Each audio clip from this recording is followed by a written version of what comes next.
It can be really frustrating when you want to play your Xbox and you run into an error code. In today's tech video, I'm going to show you how you can fix your Xbox error 0x80190193.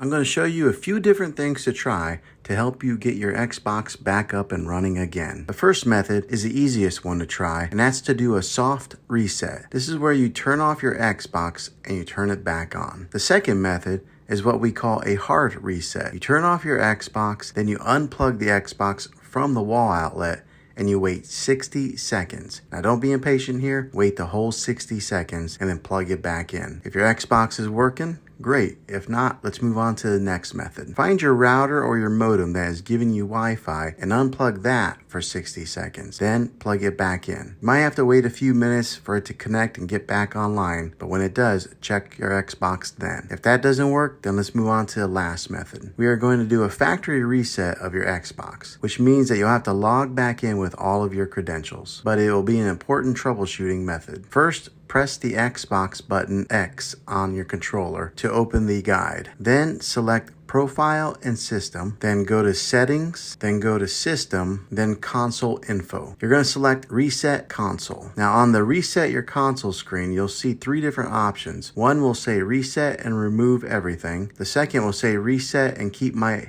Games and Apps. And the third is Cancel. I would suggest doing the Reset and Keep Games and Apps first. If that doesn't fix the problem, then try the Reset and Remove Everything. This option resets a console to factory settings. Well, hopefully this video was helpful to you.